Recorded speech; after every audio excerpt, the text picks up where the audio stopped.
This is AUGforums.com Real Talk. First, thank you to our sponsors, APS Payments, Kenzium, and DataSelf. You can learn more about how our sponsors work with Acumatica by going to augforums.com/sponsors.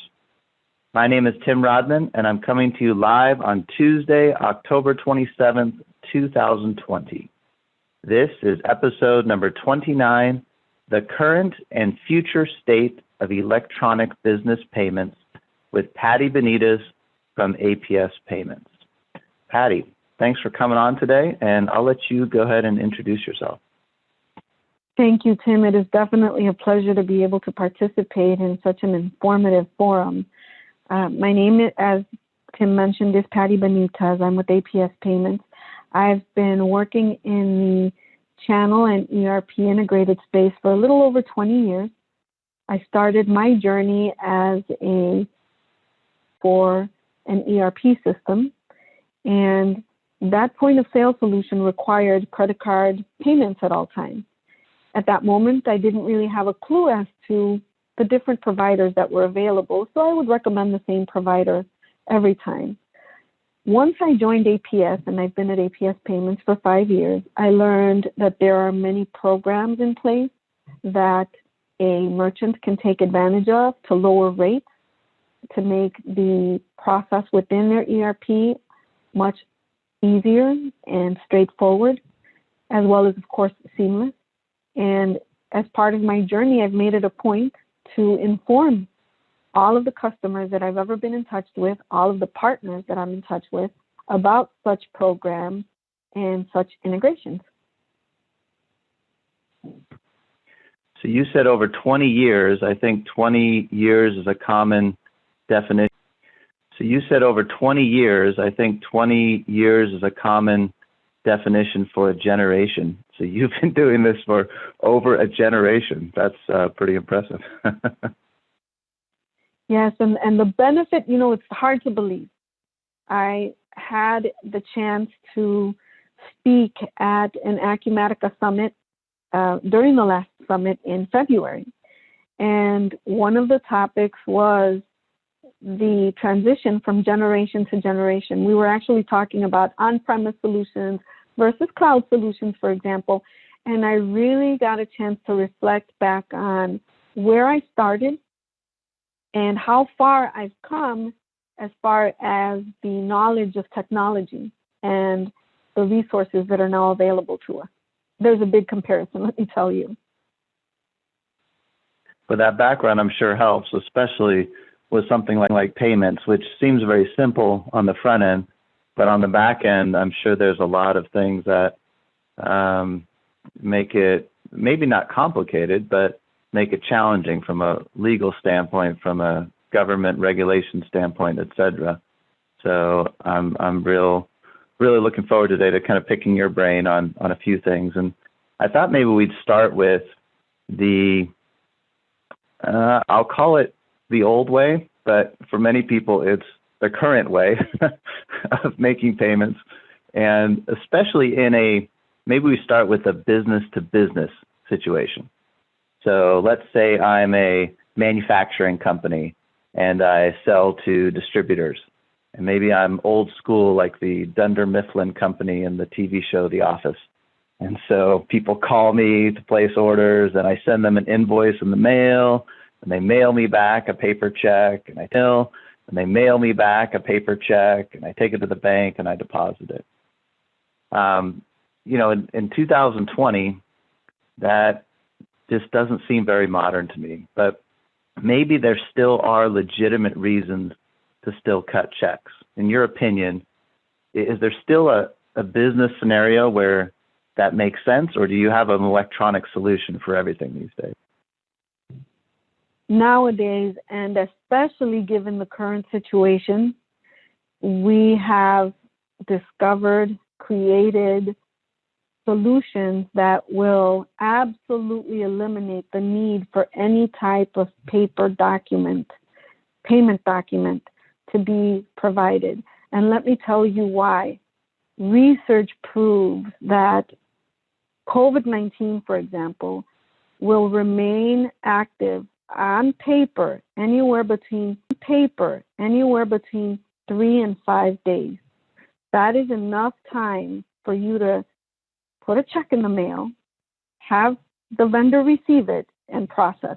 How many people at that point can be affected by that disease simply because someone is adamant to use a paper document to make a payment, where we've actually recognized that situation enough to put programs and features in place that will allow you to submit your payments online via not only credit card, but bank to bank through ACH. To answer your question, no, there is absolutely no business case that I can come up with to justify the need for any businesses to continue using a paper check.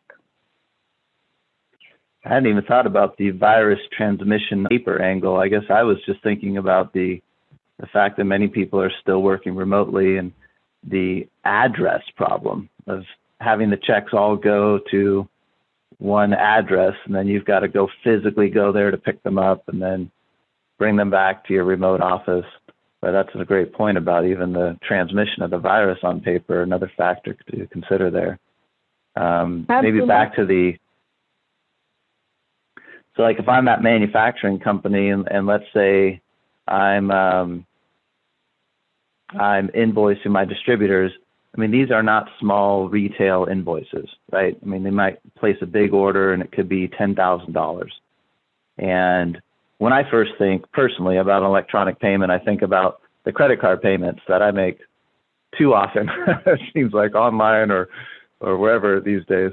But if I'm that manufacturer and I'm sending to pay via credit card, that's going to be big fees, right? So tell me first about the ACH side of things and how does that work from a fee perspective if I'm comparing that to the check stock that I might have to pay for and the postage stamp 50 to 60 cents, whatever it is these days.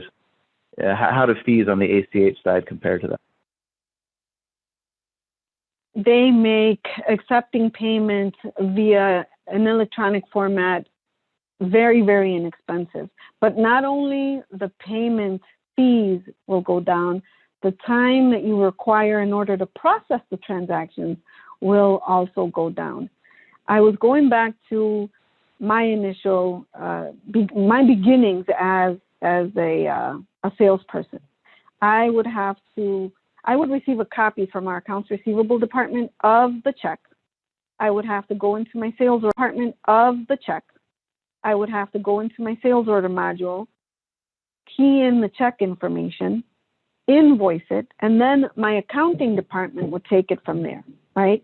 So 2 people were involved multiple times to be able to process each check, each order. Nowadays, we spoke about COVID and the dangers behind accepting the paper checks, but think about the fact that nowadays, I would not have to wait for a copy of the check. By the way, the AR person had to open the mail, get up and make the copies, walk over to me, give me the copies with the list of invoices I had to, or sales orders I had to apply it to. And then I'd have to confirm all of that, check off the list, and walk back over to her. That process completely eliminated if you accept the payment via ACH, which is very simple and very straightforward. APS offers the integration to your ERP, where you can actually take the banking number and routing number, key it into your ERP system, and accept the payment, applying it right then and there within the sales order or within your invoice. We also offer an option that allows you to have your customers submit those payments online. And I know we'll talk about a little bit more detail. The pricing goes down considerably. So many people are afraid of electronic payments because they feel the fees are excessive. With credit card processing, there are different rates and fees that apply depending on the card brand you're accepting. With ACH, it's completely different because you basically negotiate a fee that is based on your average ACH transaction, your maximum. You basically inform us of the volume and the number of accounts that you plan on taking. The fees can range from $50 to $30 a month, and then 30 cents or 50 cents per transaction. No percentages to be increased there. The processor will or might also charge you a monthly statement fee, which ranges anywhere from $10 to $25. Again, the fees considerably decreasing as compared to accepting a credit card payment. That's not bad. So I think your monthly fees there are a convenience fee of not the huge hassle and exposure of doing paper-based. And then your transactional fees, which I think is where most people are concerned about, those fall right, I think, underneath the cost of postage, an envelope, a physical check stock, and then a physical check stock, and then a Band-Aid for the paper cut that you get when you're filling the envelope.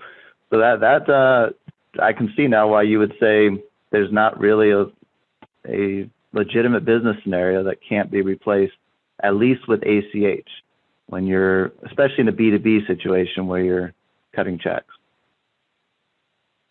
Absolutely right. And I didn't even think about the paper cuts. You're right. I went through many of those. Band-Aids. I don't know if the cost of Band-Aids is going up these days. Haven't checked, but that's got to be factored in. But maybe a little bit more on ACH before we move on to more the business B2C side of payments, because I think B2B is where checks tend to have a firmer grasp on organizations. Before we leave ACH, maybe you could walk us through the setup. So maybe I have a concern about my customer needing. So there are two ways to accept ACH payments. And if I'm referring specifically to Acumatica, for example, within the different payment acceptance screens, you're able to create either credit cards, and the credit card information is tokenized, or ACH accounts, and that is also tokenized and stored away. When you accept a payment, let's say on a sales order, and you're planning to accept an ACH payment, it's very simple. Right within the Acumatica order screen or in your customer payment methods, if you'd like to keep that for the payment for future use, you can ask them for their banking information and routing number, and you now have that information in the system. And the next time the customer calls, all they have to do is tell you, hey, I'd like you to apply the ACH payment to this, an ACH payment to this particular transaction.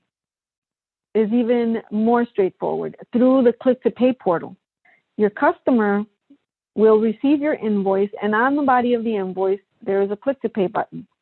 When the customer clicks on that button, they're able to view the invoice in detail and also choose the method of payment they'd like to use. They will typically have credit card and ACH. When they check off ACH, there are 4 data fields that are required on the following screen, which is their banking number, routing number, their name, and their zip code. That is it. They submit that information, we verify it is valid, and the transaction flows right back into Acumatica. So we make it as easy as possible, as seamless as possible. On your side, there is no need to step outside of Acumatica whatsoever. You can process right then and there. And on the customer side, their experience, on your side, there is no need to step outside of Acumatica whatsoever. You can process right then and there. And on the customer side, their experience is as simple and seamless as possible, because all they have to do is key in those 4 data fields and they're good to go. That sounds a lot better than checks. That sounds great. Maybe take it a step further. I know when I've done ACH, just on my personal side, sometimes they'll have to do like a dummy debit and credit to my bank account, and then I come back and I confirm the 3 cents and the 15 cents, whatever random debits and credits they did. Does anything like that have to happen on the B2B side? Or if I just have someone's banking information, I can draw against their account? It does not have to happen at all. Look at the ACH payment process to be very similar to the way, except the fact that the fees are considerably lower. So now you have both options to offer your customers. Some customers prefer to pay using their credit card, and as much as you try to have them pay via ACH, the customer refuses because they want to use their corporate card and get the points for it, and they're adamant about credit card. So now you're able to tell them, hey, we can accept either one. Let's walk through the process, and it's identical. Keying in the right information and processing the transaction right then and there. I like that. Yeah, so you've got a legitimate replacement for a check scenario.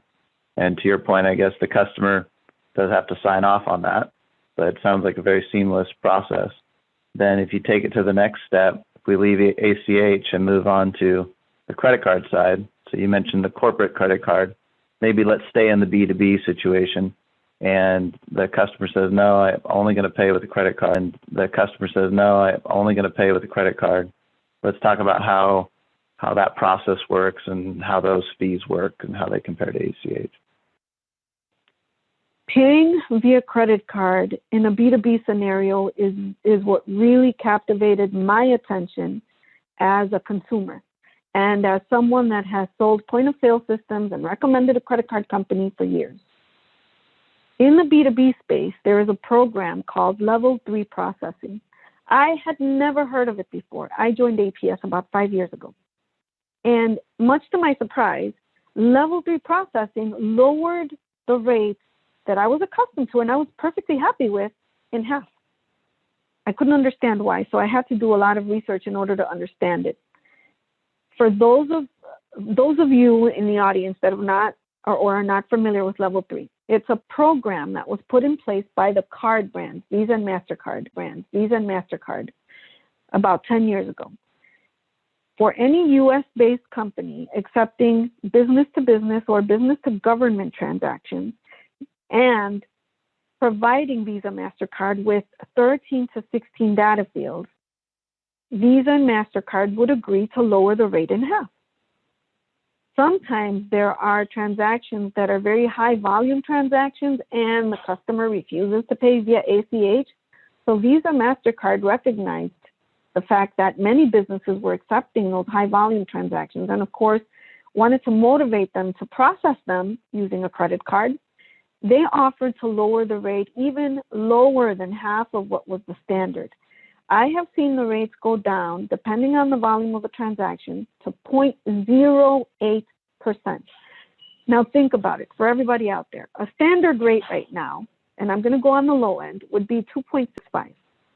With Level 3 processing and submitting the data fields that are being requested, the rate instantly goes down to 1.85, 1.75.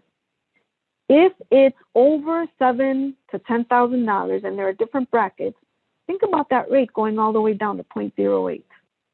So now if you're accepting one of those $30,000, $100,000 transactions, you know that you're not going to end up paying the high rates that you were being charged by a standard processor. Now, no one has time to key in the 13 or 16 data fields that Visa and MasterCard require in order to qualify a transaction for Level 3 rates. What APS has done is automated the process by taking the data fields directly out of Acumatica, delivering them to Visa MasterCard on our merchant's behalf live. So as soon as you capture a transaction live, we take all those data fields, send them away, and find out if that transaction qualifies for Level 3 rates. If it does, you win. You get the lower rate. If it doesn't, you lose nothing because we've done everything in the background for you. Interesting. And I realize that 0.08 is a probably best case scenario, right? It might not be the situation for everyone, but just because I need help with the math on this, whenever I do a percentage, I always have to think, okay, 8% would actually be multiplying by 0.08. So when you say 0.08%, you actually mean multiplying by 0.0008. Is that right? Yes. Well, it's by 0.08 not 0.008, just point exact percentage. So if I take that $10,000 invoice example, 0.08% of that, if I'm doing my math right, would be $8. That is absolutely correct. So that's actually processing a credit card. Did I get that right? I want to make sure I got my math right on that. Actually, I just pulled up the calculator. If I do $10,000 times 0.08, actually, let me just, because we know we're recording, so I better get this right. Let's see. Well, and this is, while you're doing that, this is real talk. So I always like to dig into the details. This is not a marketing gloss podcast here. I like to get into details like this. So this is totally fine to segue on this. It's $8. You're absolutely right. It is. Wow. So on a $10,000 invoice, $10,000 invoice, I could potentially, in a probably best case scenario, actually let someone pay via credit card and only wind up with $8. Maybe there's a service fee on top of it. It might be $9 to process that credit card payment. That's pretty impressive. I had no idea it could be that good. Wow. It really is. So the brackets are different. They start at $7,000 to $10,000, and then as the volume increases, the rate goes lower. The very lowest rate that I have ever seen is the 0.08%. So I want to be clear on that. And those brackets are available in a public website. Anyone can go to the Visa Mastercard website, look for level 3 rates, and you will see the breakdown of the rates available by volume. So it's easy for you to know exactly what rates you are entitled to. And let me tell you, one of our record-breaking accounts was able to save over $400,000 a year simply by processing their transactions through a level 3 gateway. Wow, that's amazing. Yeah. And I would imagine, like you mentioned, since you, as the person doing the work and not having to leave Acumatica, you mentioned, since you're connected into Acumatica and integrated, a lot of that information is already there. So, I mean, in that specific example, do you know if they even had to do any extra work, or was that level 3 data that the processor needed already sitting there in the ERP system? So the majority of the fields are available out of the box from Acumatica. There was about 4 data fields that Acumatica did not really provide. For example, the one that comes to mind most of the time is the item commodity code. Many companies really don't use that. Visa Mastercard does not look to verify that this item commodity code was something that came from your company. They really just want the fields to be filled in. So what we did was we created user-defined fields. We then took the 13 data fields that were available in Acumatica and submitted the other 3 fields that were not available. And all we did was fill in the blank and sent them to Visa Mastercard. So that's how it works. And it completely eliminates the need for the user to have to worry about keying anything in at all. You really sound a lot like a tax consultant in that scenario. Because if I go to the IRS website and I read, some of these requirements, they sound big and scary. And then you talk to a tax professional, they might say a processor like APS brings to the table. It's not just the software, it's the industry knowledge and knowing what programs are available, even knowing, in this case, what data to populate in order to take advantage of those programs. That's pretty interesting. I think our number one focus, and thank you for the compliment, our number one focus is to make sure that we are passing the level of savings to our merchants that is available in the industry. If we find out about any program, such as the Level 3 program, and there are other programs, for example, American Express has the Amex Opt Blue, which also lowers the rates for American Express, not as aggressively as Visa and MasterCard, but we can still take advantage of it. So we make sure we know about these things and keep our team informed in order to pass the savings along to our merchants. And maybe that's a good time to bring up, maybe you can help me define some of these terms. At least for me personally, I accept some electronic payments, and I mean, we're just talking a few a year here. And so I just go out and I grab a Stripe account, or PayPal is another popular one.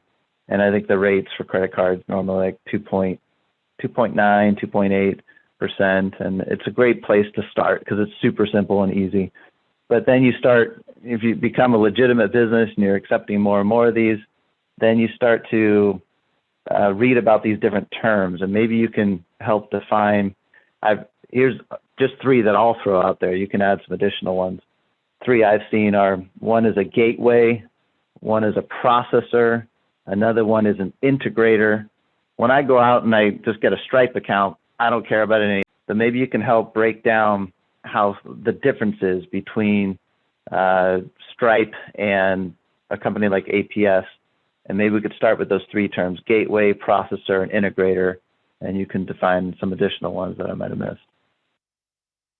This is actually a great topic, because part of understanding how you can benefit from level 3, if you qualify for level 3, is understanding who receives the fees, why, and then the fee structures, right? That would be the why. So I'll explain about the payment gateway and the processor, but I'd also like to talk about the fee structures and why they're so important to you, because you said something to me that most customers mention when I first approach them. Hey, Stripe works, Square works. If it works, if it's not broken, why try to fix it? I'm happy with them. Why try to fix it? I'm happy with them. And with the answer to your question, with describing the gateway, the processor, etc., I'm going to clarify why it is so important that you understand these terms in order to choose the right payment processor for you. So let's start with the payment gateway. The primary purpose of a payment gateway is to authorize and settle transactions between customers and merchants. It's basically a technology that creates a secure connection between your business's website or browser and the credit card processing company, such as APS. This secure connection is used to encrypt credit card payment data for every transaction, verifying the authenticity of the transaction and keeping sensitive information secure. So this is crucial, right? One of the things that I didn't mention when we were talking about entering the information into Acumatica is the fact that it is, once it's submitted, it is encrypted, tokenized, and stored in our secure vault. Nothing resides in Acumatica other than enough information for you to differentiate between one account and the other. And I'm sure you would agree, Tim, the security of our customers' financial information is of the utmost importance, right?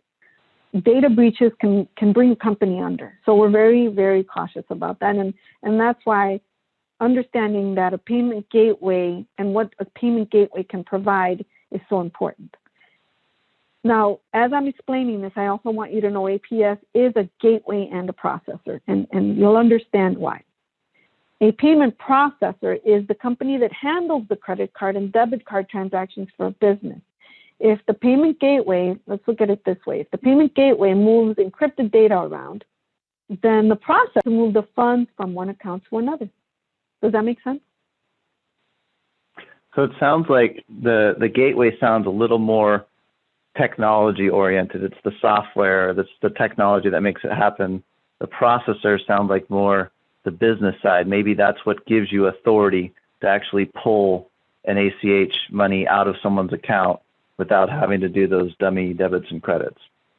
Exactly, and it allows us to do this with specific requirements that keep the data secure. Yeah, this might be a bad analogy, but I always try to search for some other analogy, and it almost sounds like to me the difference between a real estate agent and a real estate broker, in that an agent is the one who you shake their hand and you make the transaction happen, but they're normally attached to a broker who is actually authorized to make the transactions happen on the back, authorized to make the transactions happen on the back end. That's a great analogy, actually. Yes, that's exactly how it works. And then there was one more piece to this puzzle. You mentioned Square, PayPal, etc. Those are known as payment aggregators. So let's say, for example, PayPal is what is known as the aggregator, right? And it has its own payment gateway called PayFlow Pro. Payment aggregators do not require your business to set up a merchant account at all. That's why it's so easy for you to just, oh, here's my application, it's approved, we're done, right? Unlike a traditional credit card processing. Instead, the aggregators group your transactions with those of other merchants, essentially making yours like a sub-merchant account on the aggregator's own account. So do you see the differences? It creates, I know it sounds confusing, but it creates this puzzle where you just become another piece of that little puzzle and you're able to process. That's why they're able to provide you with those flat rates. And that's why they decide to proceed with flat rates, because they really don't have the time to go through and create any type of integration with level 3 or give you additional functionality with an ERP system. They want to make it very straightforward, but you end up paying the price because you end up with that flat rate that does not allow you to take advantage of any of the programs that are put in place by the card brands. At the end of the day, the aggregators keep the earnings made from those programs. I hope That's I didn't very confuse interesting. anything there. No, I always search for other analogies, so I'll go back to real estate again. Like is when my wife and I bought our home, our realtor recommended we go with a local bank, and she said the rates were lower, they give you better service, etc. And we still to this day have our mortgage at that bank. And I think it's different than you go to a big bank and they then sell off your mortgage into some kind of mortgage-backed security a lot of times, and you get bounced around. It sounds similar to me, that you're getting aggregated up so you have higher rates, and they're making the money, and they're almost a middleman. Then they pass you off to someone else, as opposed to someone who's cutting out the middleman and letting you take advantage of the savings. So it sort of sounds like a similar scenario to me. Well, once again, a great analogy. Couldn't agree with you more. That was a great example. And I guess it makes sense that there might be some, I mean, these are just analogies I'm thinking of off the top of my head here, real estate-wise. Real estate-wise, in that, you get into payments, this is real money. So it's like real estate, right? It's the physical thing that, it makes sense, I guess, that there'd be some similarities there between how things work on the back end from a business standpoint.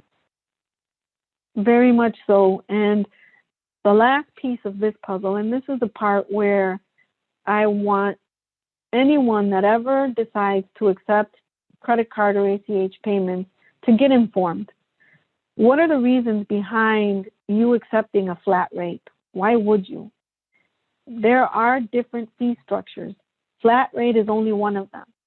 And it's better that you get informed about the different fee structures so that you can determine which one fits your company best.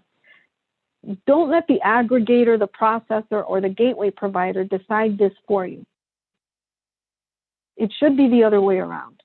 Once you understand the fee structures, you will know which is the one that better suits your company's requirements. And then you will know which processor to go to and say, here's what I'm looking for. And in that case, you have the power. So there are 3 fee structures. The flat rate is the most common because it offers one flat percentage plus a transaction fee. There are no other fees. Reconciliation is very simple. You really don't struggle much as far as the reporting, etc. But the setback is you're not able to take advantage of any of the credit card programs that can help potentially lower your rate. Why? Because you have signed a flat rate contract and you've committed to that rate. So any of the programs provider, but not by you. There's also another fee structure, which is a tiered pricing structure.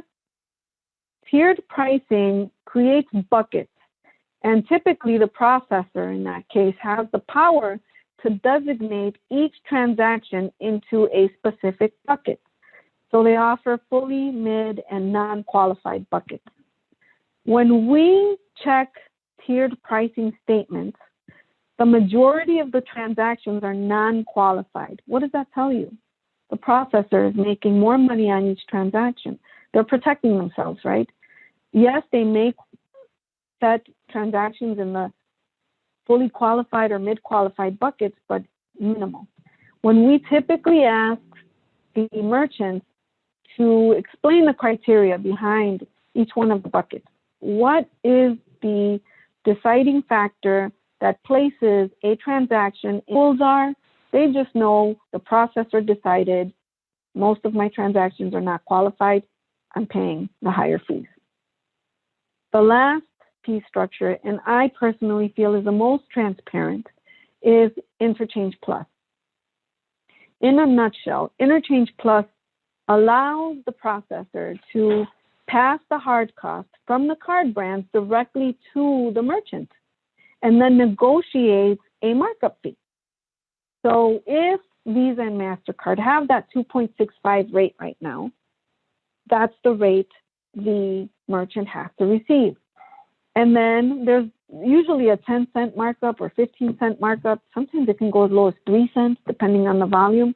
But the key here is you can take advantage of the programs that are put in place, level 3 being the strongest program. Again, bringing that rate down in half. Sometimes I did the math a little while ago, as low as 0.08%. So that is why it is so important for you to understand the fee structures. One more last thing I'm sorry, Tim, go ahead. Well, so let's say that I'm an accountant in an organization. We're running Acumatica, and we decided to accept some electronic payments, and maybe it's because of COVID. We're trying to reduce our checks, and so we start off with a Stripe, and we let people just pay via credit card. And, you know, I'm just the person processing it. I don't really think big picture that much about how much it's really costing. Let's say we just do that for 6 months to a year. And, you know, it sounds like it's a classic consulting answer. It depends. There's all these different factors and wheels and gears to the machine that could get me better rates. Is there a way for me to just take my credit card statements for the past year and is there a way for me to just take my credit card statements for the past year and have someone else do that work for me? Because I'm busy. I've got too much going on. I don't even want to spend more than 10 minutes on it. Is there some way for a company like APS to take my statements and be able to just tell me this is what you're paying now and this is what you would pay if you ran these same exact transactions through APS Payments? Absolutely. We typically offer free audits of your current statements. And the reason we like to offer those audits is because we have found that the number one complaint from merchants around the world is that they do not understand their current merchant statement. So we do provide the audit, but at the same token, we provide you with an educational presentation that helps you to understand who's receiving the fees from your statement, why they're receiving your statement, why they're receiving them. And we pinpoint the areas in which you can find savings that you're entitled to. So at the end of the presentation, we can show you exactly how much money you would have saved had you been processing, not just through APS, but applying level 3 processing. This presentation is very educational and can be used with any processor moving forward. Imagine having the power of knowledge in your hands to go back to your current processor and telling them, I found out about Interchange Plus, so I know that 10 of the transactions that are on my statement should have qualified for level 3, and if you don't give me this right now, I'm switching. I like that. That sounds really nice because now you put a carrot in front of me. I've got 50 things to do today, and this is just a deal with. If I can just send my statements off to someone and they look at them, then you come back and say, you know what, it would have been $10,000 less in fees. Now I'm a little more motivated to go spend some time on it. I can do the hourly rate math on that, right? I could spend, if I spent 10 hours on it, I'm making $1,000 an hour. That's not bad. Not at all. I like that. That's a good process. Well, thank you. And I'll tell you what has happened by accident. We offer this to end users. So we were contacted by partners. We are very 100% partner centric, and the partners would bring us a prospect, and we would conduct the audit. And of course, we keep our partners involved. We want them to know exactly what's happening. Since then, we've had partners actually send us their statements because they were curious. Just out of curiosity, Patty, can you check what would have happened had I processed with that? The majority of our partners are also our merchants, including Acumatica Corporate. That's impressive. That's really cool. And it sounds like it was something that you were able to do the legwork for them and educate them. It's not something they had to go browse through 300-page PDF books to learn. You were able to serve that up to them and make the decision easy. That's pretty cool. That's exactly what we try to do. We have a team that's dedicated. So we have different teams. One is dedicated exclusively to development, custom programming. We tend to make sure that our merchants have the solutions, third-party products that they need to integrate with in order to process transactions. So, for example, BigCommerce, WooCommerce, Magento, point-of-sale solutions, mobile solutions. So we have that development team. We have point-of-sale solutions, mobile solutions. So we have that development team.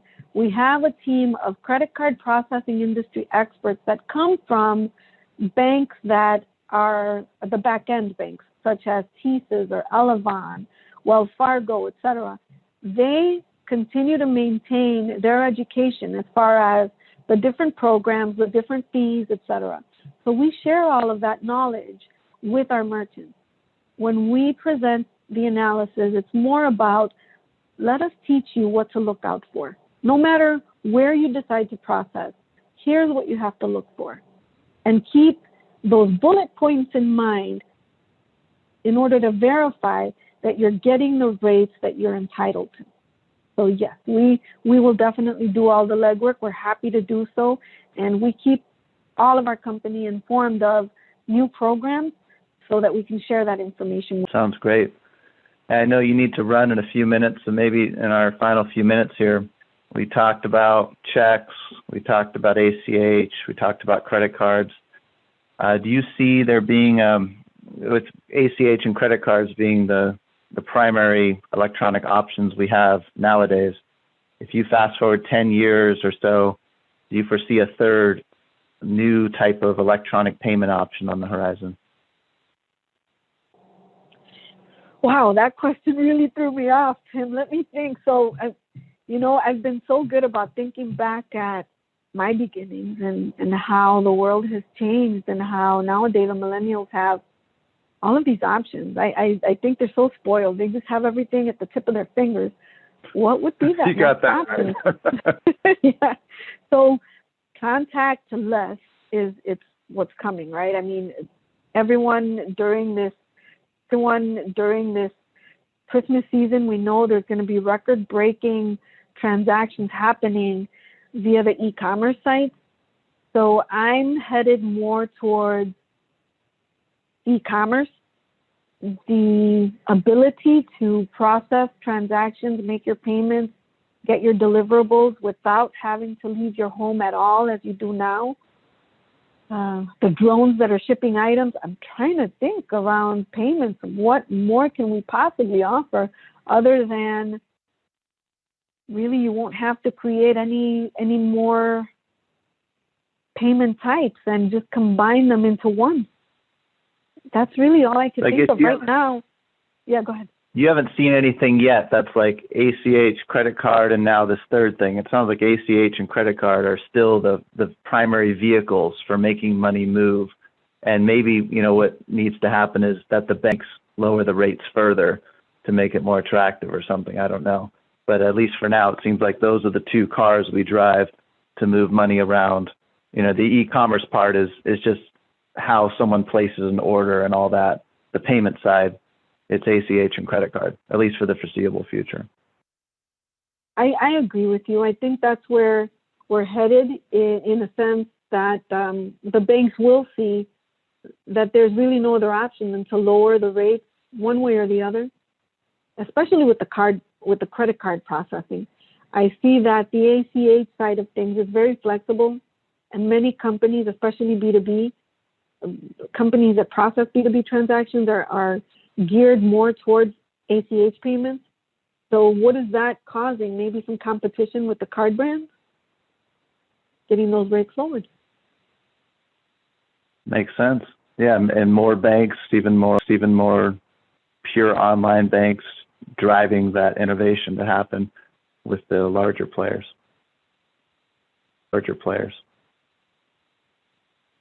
Completely agree. Well, thanks, Patty, for your time today. Really appreciate it. I know you got to run, and I think we've covered the gamut of electronic payments, current and future state.